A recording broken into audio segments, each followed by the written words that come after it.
দেশের সব জেলাতেই নারকেল গাছে সাদা মাছি পোকার কম বেশি আক্রমণ দেখা যায়।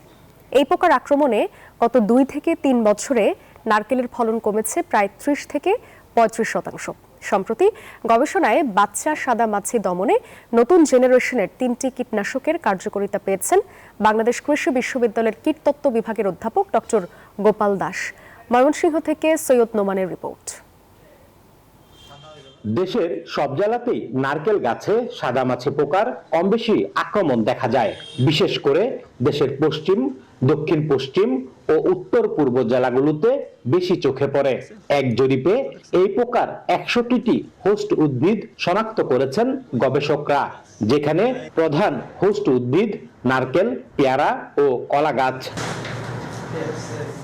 বাংলাদেশ কৃষি বিশ্ববিদ্যালয়ের কীটতত্ত্ব বিভাগের অধ্যাপক ডক্টর গোপাল দাস গবেষণায় পেয়েছেন বড় সাদামাছিগুলো বাজারের সাধারণ কীটনাশকে দমন হলেও এক ধরনের মোমের আস্তরণ থাকায়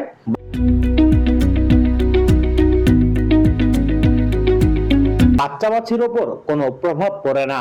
উপরে যে মোম থাকে সেটিকে কিভাবে ডাইলিউট করে নরম করে ইনসেকটিসাইড দিলে সেটি মারা যেতে পারে। 2 থেকে 3টি আমরা ইনসেকটিসাইড বা জৈববালাইনাশক পেয়েছি যেগুলো মোটামুটি ভালো কাজ করছে।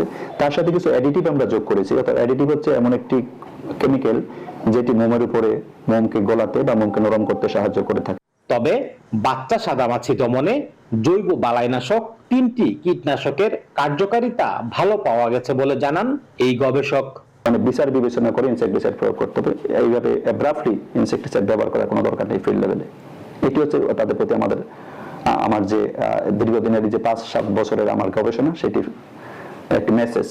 অধিক বৃষ্টিপাত এবং উচ্চ তাপমাত্রায় এই পোকার প্রাদুর্ভাব অনেকাংশেই কমে যায় বলে গবেষণায় জানা গেছে।